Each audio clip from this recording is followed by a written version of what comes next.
müsəlmanlar, dəyərli möminlər, Allah Teala'nın lütfü və inayəti, mübarək cümə gününün huzuru və bərəkəti hər birinizin üzərinizə olsun. İnşallah ki, bugünkü xütbəmizin mövzusu halal ruzi qazanmağın əhəmiyyəti və haram qazancdan qaçınmağın vacibliyi haqqında olacaqdır. Əziz qardaşlar, Hüzeyfə radiyallahu anhdan rəvayət olduğuna görə bir dəfəsində Peyğəmbər sallallahu aleyhi və səlləm müsəlmanları ətrafına toplayaraq onlara belə bir vaaz edir. Əfəndimiz sallallahu aleyhi və səlləm buyurur ki, ey müsəlmanlar, Allahdan qorxun və ruzinin də həmişə halalını axtarmağa çalışın. Çünki heç bir insan özü üçün təqdir edilən ruziyə çatmadan bu dünyadan köçməz. Ona görə də deyir, hər biriniz bir qazanc tapmağa çalışarkən halal səbəblərə yapışın, haram yollara müraciət etməyin. Yanlış yollara doğru üz tutmuş olmayın. Bəli, əziz qardaşlar, Peyğəmbər sallallahu aleyhi və səlləmin bu hədis-i şərifində bizlərə verdiyi çox böyük bir mesaj vardır.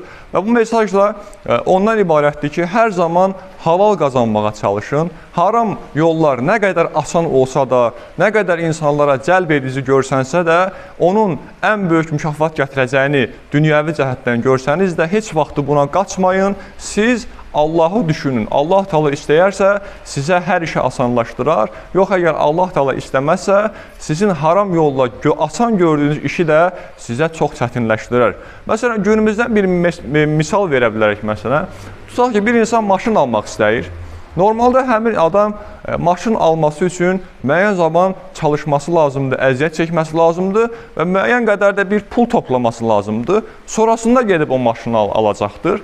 Amma günümüzün çox cəlbedici bir, çox yayılmış bir günahı vardır ki, mən gedim bankdan faiz götürüm və sonrasında maşını aldığım zamanda yavaş-yavaş bunun pulunu ödəyərəm deyə belə bir çox yaygın işlənən bir əməl vardır, əziz qardaşlar. Amma təbii ki də dini cəhətdən yanaşdığımızda bunun çox yanlış olduğunu görürük. Normalda insanlar deyirlər ki, yox, mən bu qədər pulu yığa bilmərəm, hər dəfə bir problem çıxır ortaya, beləcə ona məqsədimə nail ola bilməyəcəm deyə düşünür. Amma bankdan məsələn pul götürdüyü zaman mən nə qarsam da deyib bilirəm ki, ayın axırı onu ödəməliyəm, ona görə də mən bu işi görəcəmdir. Amma düşünmür ki, da bu etdiyi əməlin axirətdə çox böyük bir cəzası vardır. Məsələn, Peyğəmbər sallallahu aleyhi və səlləm bir hədis şərifində rəvayət edir. Deyir ki, meyraca çıxarıldığım zaman bəzi insanlar qarşıma çıxdı orada mənim. Onların deyir, qarınları şişərək böyük evlər kimi böyümüşdü, yəni bu şəkildə olmuşdu və qarınlarının içərisi də çöl tərəfdən görsənirdi və orada da deyir, çoxlu ilanlar var idi həmin insanların qarınlarında və həmin insanların qarınlarında olan o ilanlar da hərəkət edərək onlara əzab verirdilər. Yəni bir insan düşünün, qarnı şişib bir ev boyda olub, təbii ki, o qarnının altında əziləcəkdir və bir yana hərəkət edə bilməyəcəkdir. Onun içərisində olan ilanlar da gəzişərək o şəkildə insana bir əzab olunur. Deyir, mən Cəbrail aleyhissalamdan soruşdum ki, ya Cəbrail, bu insanlar kimlərdir dedim. O da qayıtdı ki, onlar dünyadaykən haram yeyənlər və sələmə bulaşan kimsələrdir deyə bu şəkildə mənə bildirmiş oldu. Yəni, əziz qardaşlar, bu məsələdə həqiqətən ona görə ilk öncə axirətimizi düşünməyimiz lazımdır və şeytan bizə bu cür vəsvəsələr verdiyi zamanda böyük ölçüdə onlardan qaçmağımız lazımdır. Məsələn, Peyğəmbər Əfəndimizin bir digər səhih hədisində keçir ki, deyir, elə bir zaman gələcəkdir ki, insanların yeganə dərdi səri mədələri olacaqdır. İnsanlar arasında şan-şöhrət yalnız mal-dövlətə görə ölçüləcəkdir.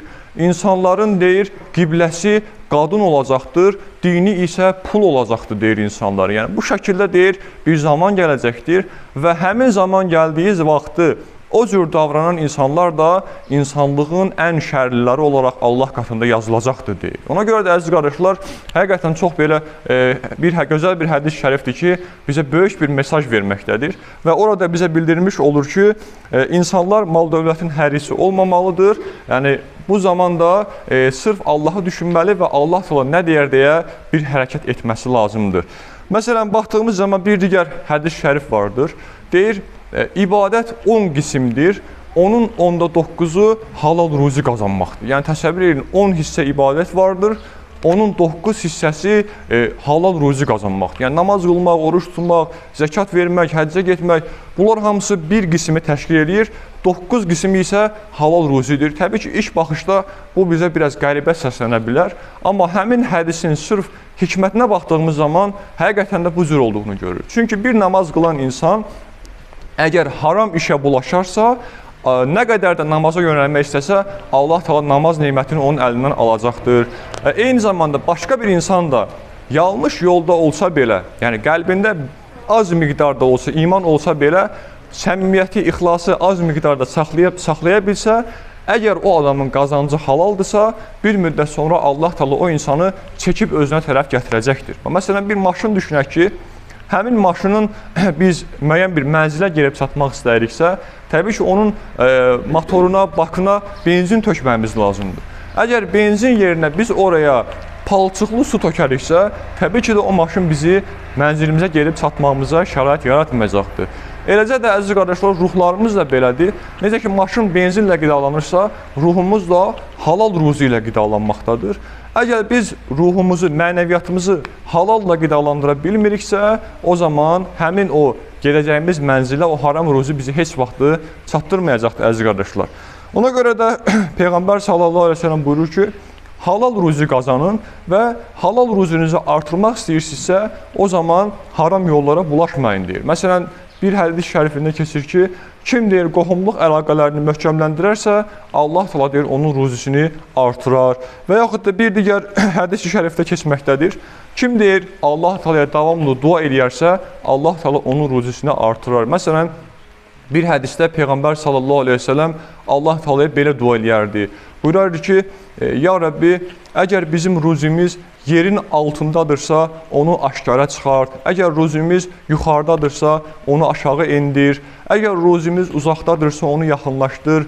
Yaxındırsa, asanlaşdır. Ya Rəbbi, əgər ruzimiz çoxdursa, onu bərəkətləndir deyə davamlı Allaha dua edərək o ruzisini qoruyub saxlayırdı. Yəni, ona görə də biz də əgər azdırsa, təbii ki, çox olması üçün dua edəcəyik. Əgər Allah bizə kifayət edəcək qədər ruzi vermişdirsə, o zaman da ya Rəbbi, sən bizim ruzimizi bərəkətləndir, bizi harama möhtac olacaq vəziyyətə salma deyə davamlı Allaha dua etməmiz lazım. Çünki imanımızı biz tam olaraq bilmirik necə bir imana sahibik. Sabah başımıza elə bir iş gələ bilər ki, biz gedib o harama bata bilərik. Ona görə bugündən o iş başımıza gəlmədən Allaha dua edək ki, Allah da bizi heç vaxtı harama möhtac vəziyyətə qoymasın, əziz qardaşlar.